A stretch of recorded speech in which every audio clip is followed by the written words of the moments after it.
All right. Okay. I lost my place for a second.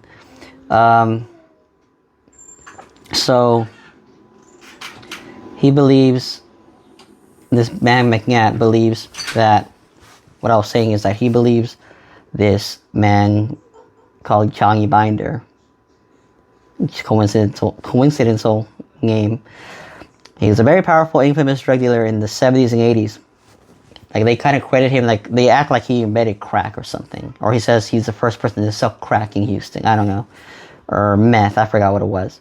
But, he killed his girl. He found her in his area where he would always be around. And,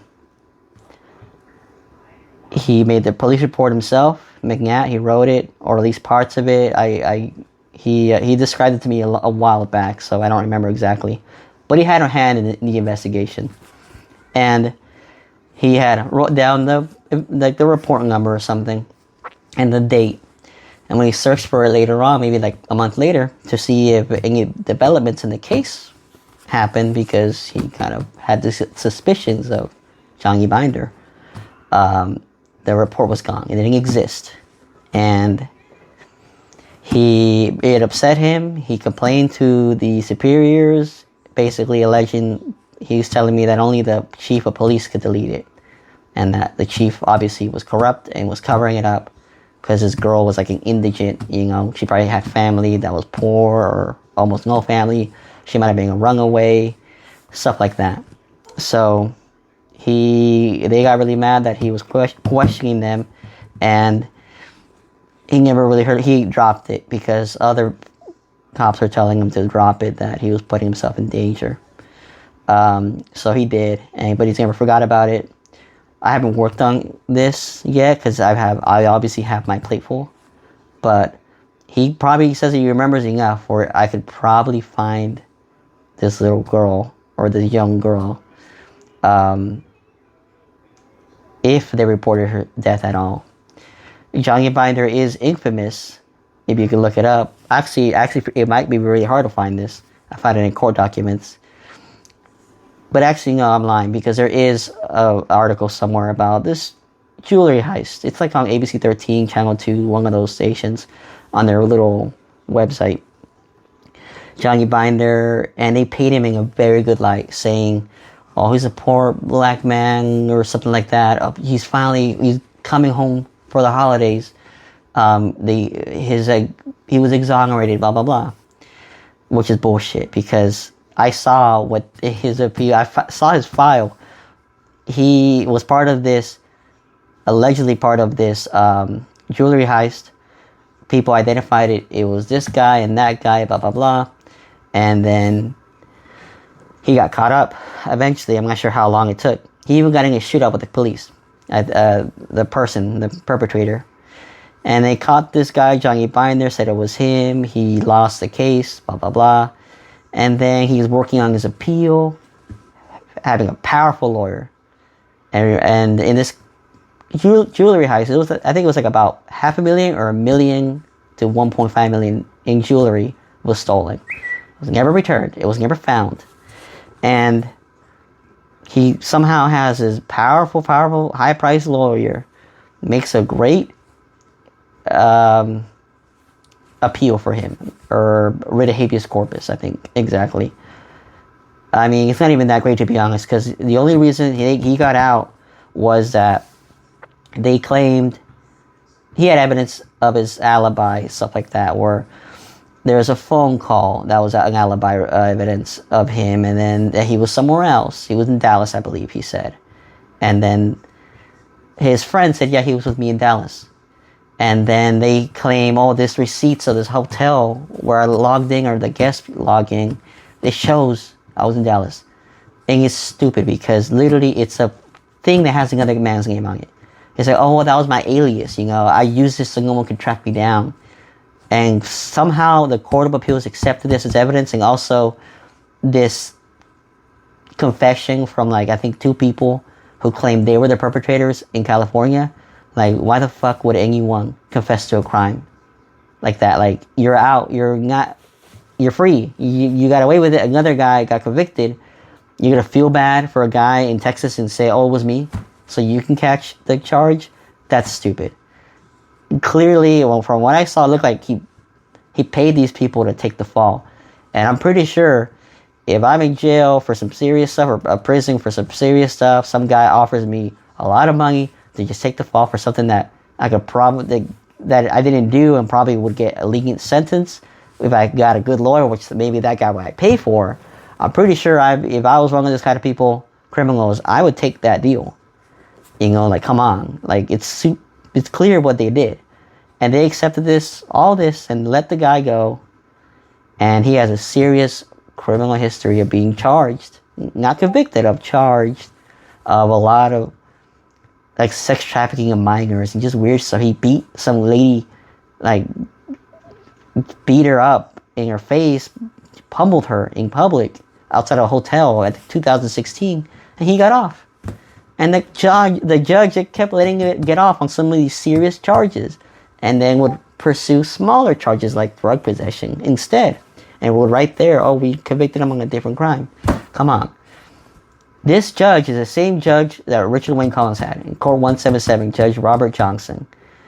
This dude has to be crooked as fuck. Like, he just is. He let this guy go. He's over there ignoring Richard's requests. He's not answering nothing. Apparently, I heard he was under investigation for something.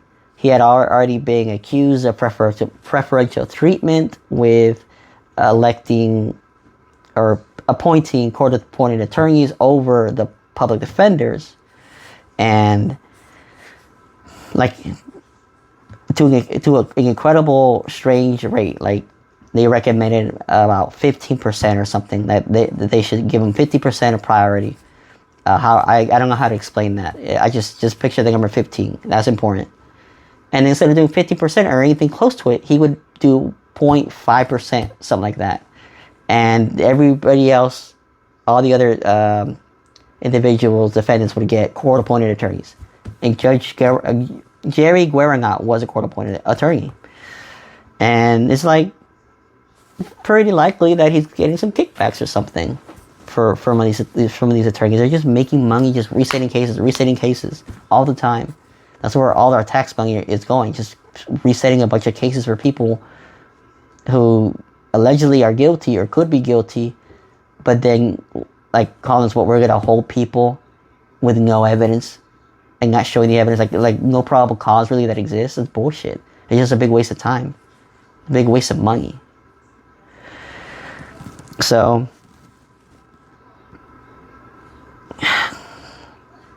then I met McNat, which I mentioned him earlier.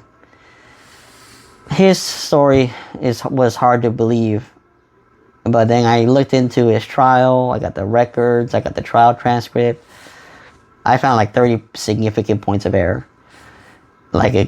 including a compromised witness who was incentivized to provide false testimony. In particular, he was a convicted sexual offender who appears to have received incredibly lenient sentence in return for his key testimony that ensured McNat's conviction for achieved by the chief of major offenders, Samantha Connect.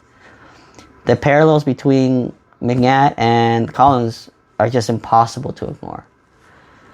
This prosecutor had every best interest of getting this guy convicted. And his charges were serious. It was solicitation of capital murder solicitation of aggravated kidnapping and capital murder. Okay? And they have been rewritten like 7 or 8 times. Like 8 indictments. They couldn't articulate very well. They couldn't get their story straight of what they're getting among. It was a police sting. Wow. Can you believe it? Another police sting. And McNat, his history would suggest maybe he was targeted because he kind of was in some politically motivated things before. It's too long to convey here, but it's not impossible. And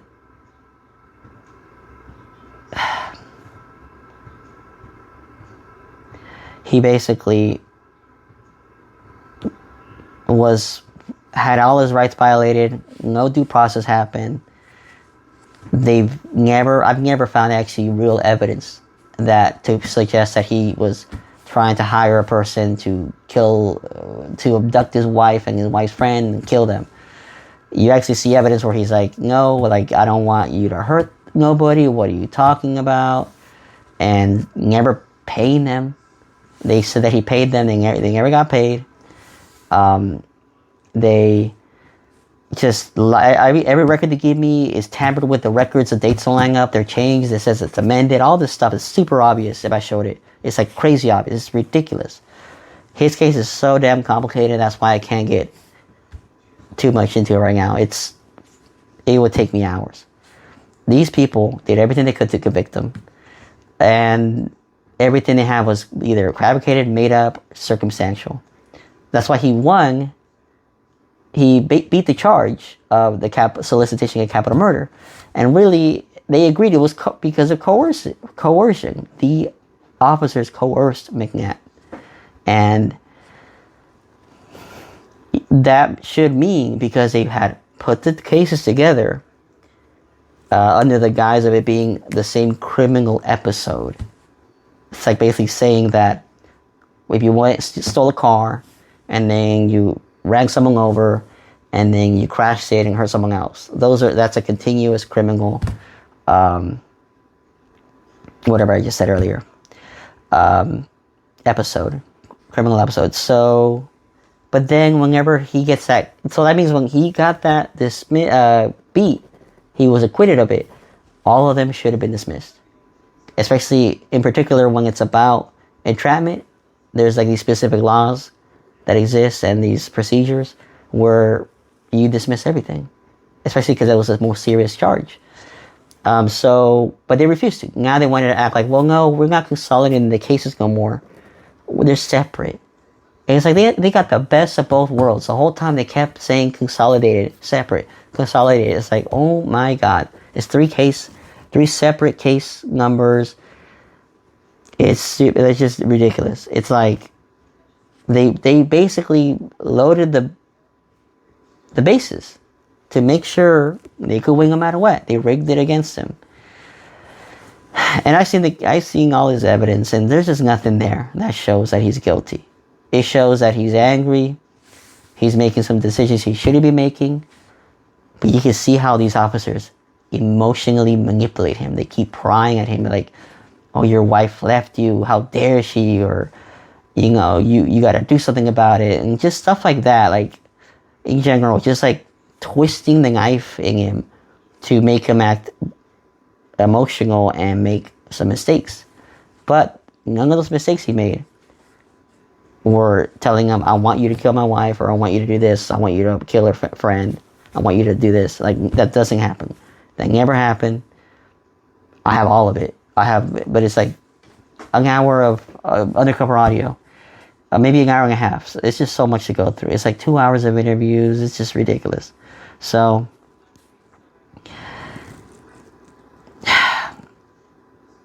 and then there's another man, after I met during this, or recently, maybe a few months ago. He's the one that told me he mentioned this funeral home. And I kind of kept it in my head, I really don't want to say the name of it, but it's a person's last name. And, it just kind of clicked in my head when I heard the same name in the undercover audio of Collings. And when I looked at it, he says this name. He says particular name of a person, last name, and mentions an investigation, and watch out for this, and blah, blah, blah. He's like warning Collings about some kind of like police activity. So this man, John Henry Quinones, in that confession, basically he says this funeral home's owner's name, basically that's who that was.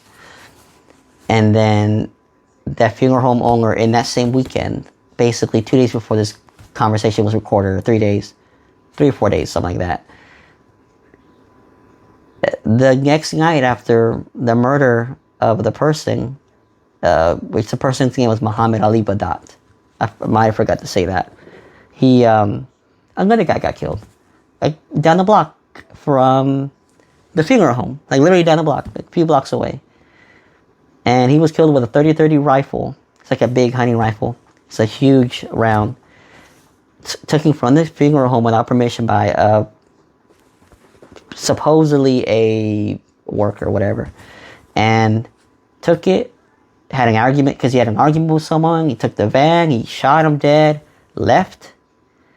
And that was the official story. A lady saw the funeral home van driving away, told the cops this, whatever. It got connected to them. Funeral homeowner. The next, did this within like 7 hours, 8 hours, or let's say at least 15, 20 hours. For sure not more than 24 hours. He goes, he picks up the body, he takes custody of the body, and he supposedly ships it to Mexico or to the rightful owner. Somehow he figured out who the owners were, even though it was an illegal immigrant, and come on. So, he disposes of this guy. And this guy's dead because of his gun. And the complaint is only filed afterwards, like the next 2 days afterwards. That's ridiculous. Like, and you see him sign for his body in the morgue book and everything. Like, they're all in cahoots with each other. And then how this all ties together is that in John Henry Quinones's psychological evaluation that they give it to you whenever they arrest you, usually for a felony. It's like you can't help but tell the truth. You know how they say, you know, there's always a little truth in every lie. He just can't help but mention when they ask him, you got a pistol, blah, blah, blah, and you killed this guy, and he's telling the psychological person, the therapist, well, I've never owned a pistol, no, but I have borrowed a 30-30 rifle from my friend to go hunting. It's like, what a coincidence. He says a 30-30 rifle. And he says the first game of the rifle owner whose rifle got someone killed. And that person whoever killed them was never found, never identified, even though they should have easily figured out who this guy was. And he fits the similar name of someone that a random guy I contacted said was named Little Ray, and that he was just a real sick bastard. He just like murdered someone point blank, killed him with a gun that same summer. He doesn't know what type of gun it was. He just heard this story secondhand, and I believe he could be talking about the actual killer. But this guy won't answer the phone no more. I don't know. It's ridiculous. And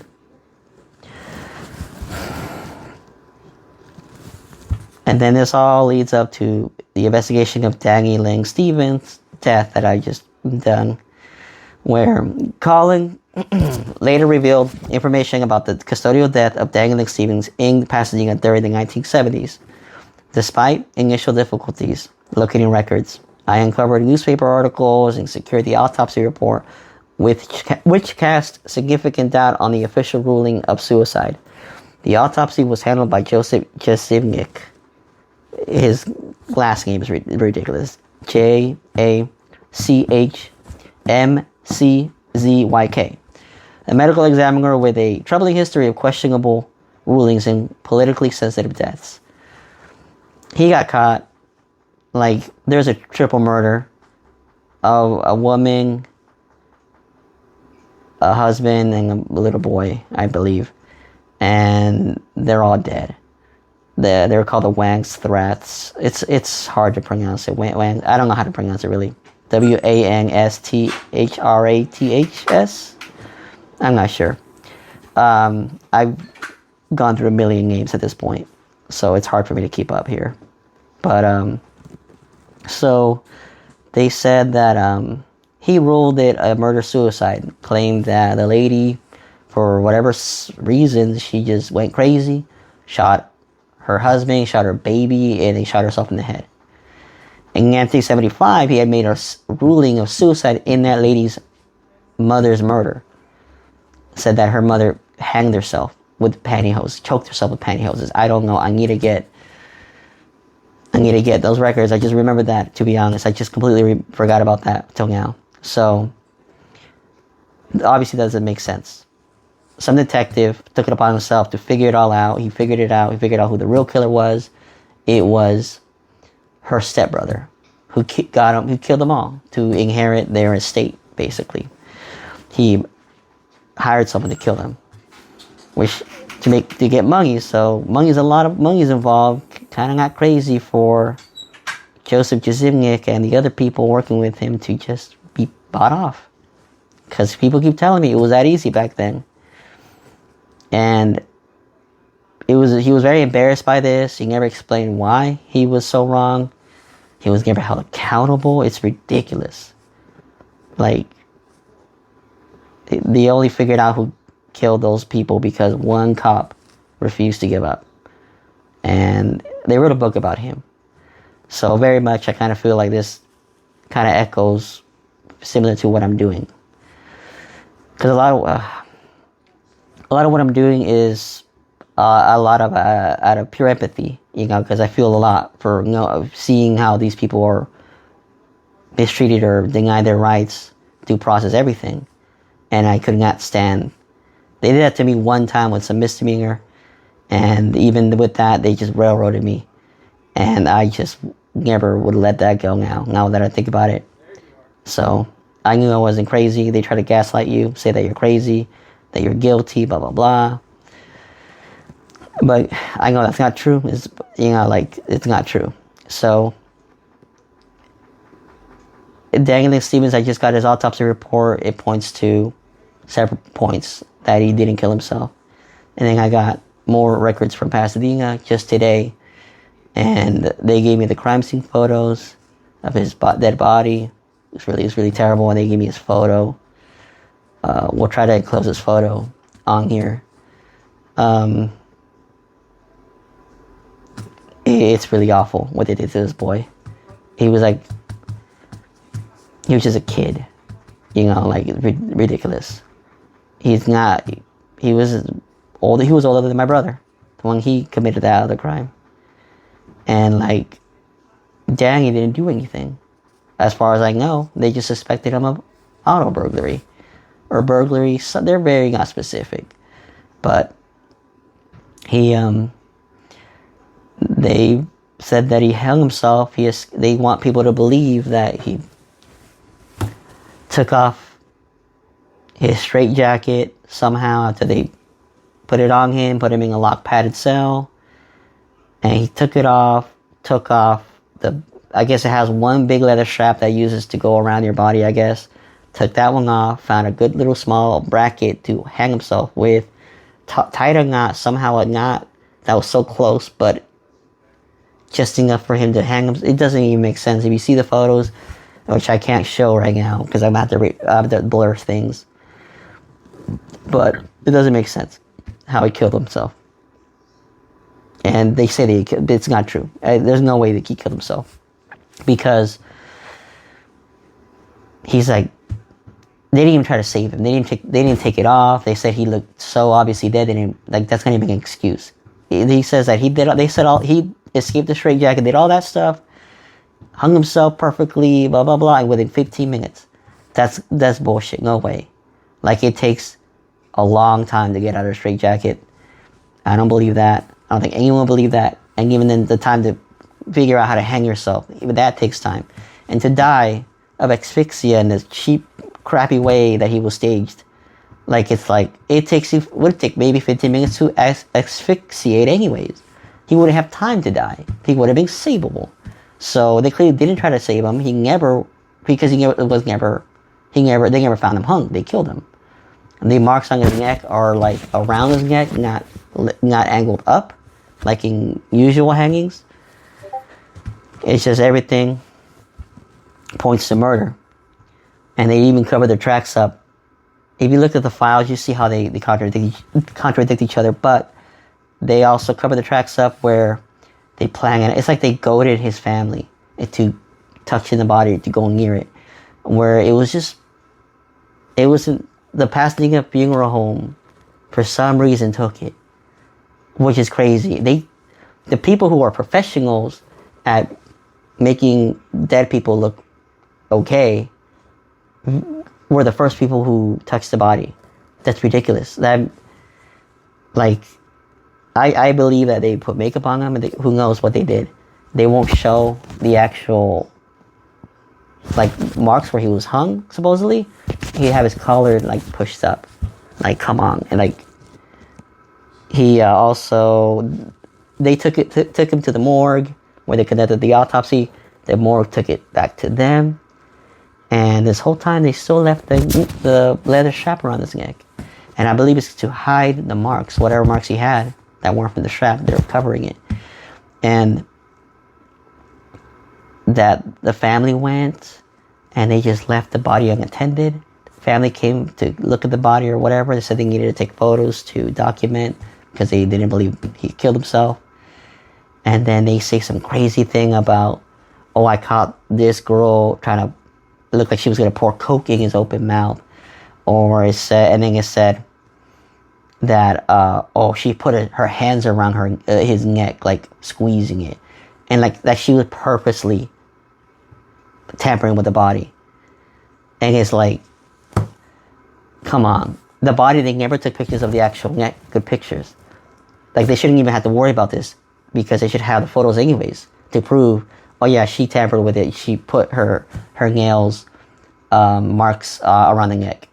Like, you don't even have to make that allegation because you would have the photos anyways. So like, hey, you can prove it. They don't prove anything. They just accuse them of tampering with the body and say, oh, these marks are here because of you. And they use that to basically cover their asses. And I believe those marks were there the whole time. So, I don't understand how they...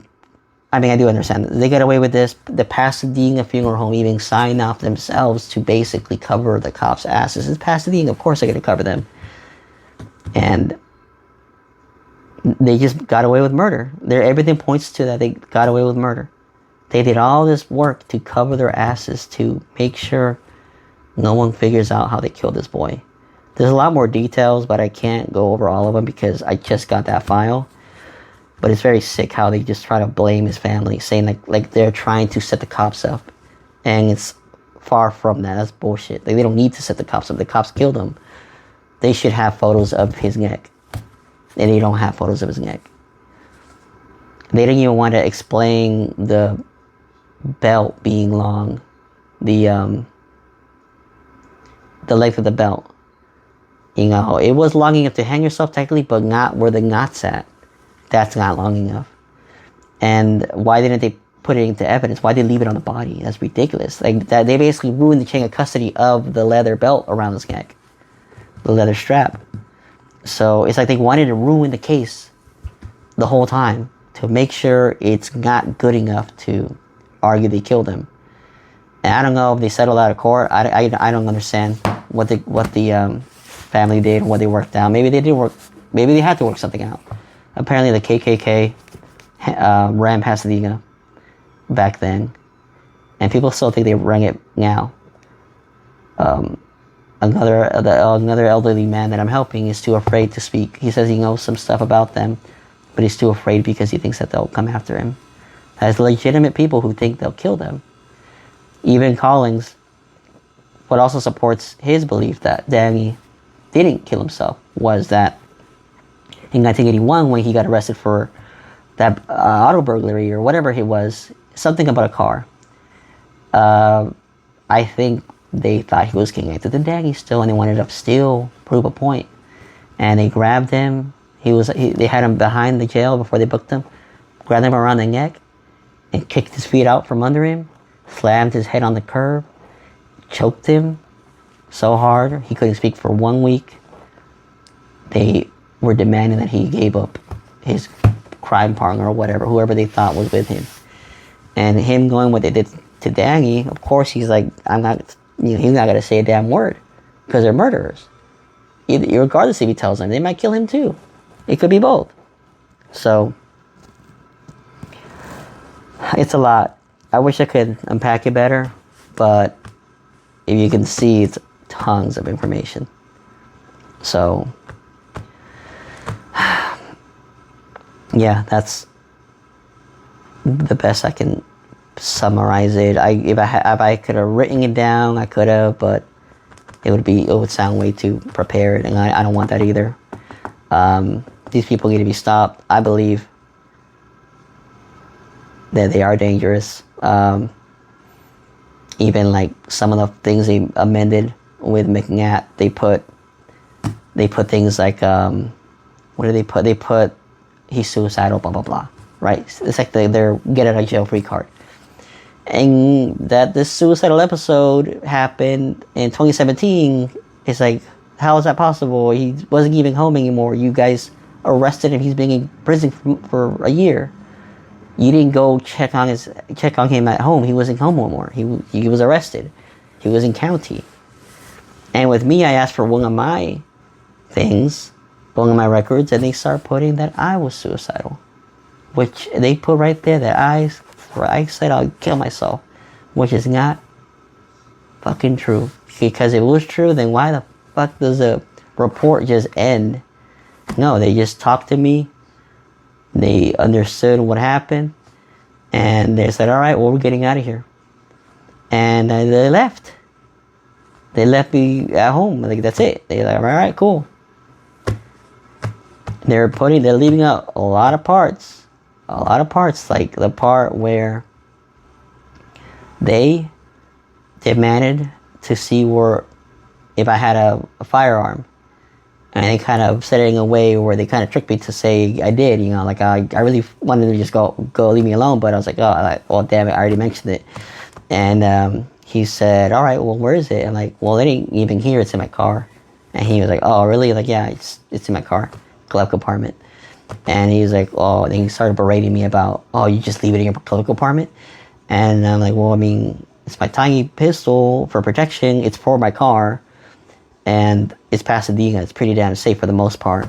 Like, I really not anticipating getting robbed or whatever. Having my car burglarized. Because cops are real assholes there. They're patrolling all the time. So he pretty much said, all right, cool. We'll just pick it up. Let's just pick it up tomorrow. So that way we don't got to do anything. And we did our job. Everything's cool. I'm like, all right, fine. And then he doesn't document that he took my gun. He stole my gun. Like, it's a felony.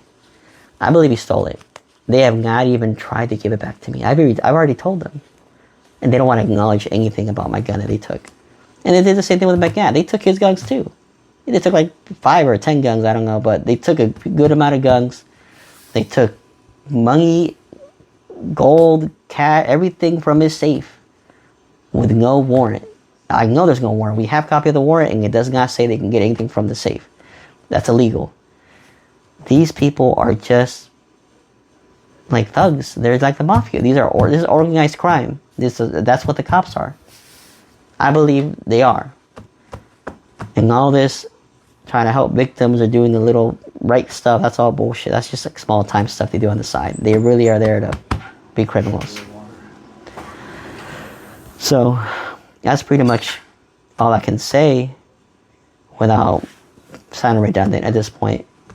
But if you can, please do whatever you would like to do. You can make calls to Pasadena. You could probably make requests, emails, find emails. I'm not going to provide anything because then they're going to say that I'm doxing them or brigading people. It's public information. You can just go look up and make your own comments. You can contact Congresswoman Sylvia Garcia, or you can contact your local state representative, or the state representative of my area, which would be 77029, or McNat's area, which I admittedly don't know the area code, to be honest. And he probably wouldn't want me to tell anybody where he lives. He's very afraid of retaliation. But you can do all that. Richard Wayne Collings has a book he published. It's on Amazon. He doesn't want no handouts. You can just go ahead and buy the book on Amazon, or they have a digital copy and hardcover, paperback. And that's pretty much all I could say, I'll probably put a website, but I have to work on that too. There's a lot to do, and I have a regular job. So I'm pretty sure tomorrow he has an appointment with his attorney to see the evidence, and he's gonna try to get copies of it. She's been dragging her feet, trying to act like she can't give it to us, like it's illegal. And it's not illegal. It's very illegal for her to give him copies of his evidence that proves conclusively that he's innocent. You know, which never happens before. Usually the prosecution stuff, that they never handle anything that's, you know, in your favor, but they fumbled it now because they interviewed the lady in which she maybe I didn't mention this part, where within 30 days after his arrest, when they interview her, telling her, hey, we caught the guy, blah blah blah, we're gonna need your statement, follow up with charges, or with the charges we did, and she just started recanting. She said, shit, I never was ever raped, I don't know who I don't know what you're talking about. If I was raped, I would remember. I didn't report it. She just started making every excuse in the book to try to recant, but then not call herself a liar because she knows that's illegal. So, yeah, it's ridiculous. It's stupid. It's just like putting into question people's real crime victims when people do stuff like this. I know she's lying. I'm not afraid to say she's lying. I don't feel like having to scream that so much because I don't really get to prove that anymore. She's proving it herself. And, I mean, Collins holds no animosity towards her. He basically, he was of the mind that he knew she was just saying these things to probably get government assistance and stuff like that. She had no choice. She was homeless and blah, blah, blah. So he felt for her. He just wished that she hadn't had done such a bad job in the end. She could have probably been more honest. She probably could have told him, let me see a picture of him, and she could have said, you know what, that isn't him. I don't know, you guys made some kind of mistake. Anything other than, I don't remember. But I think any other thing, she just knew that they'd get her in trouble.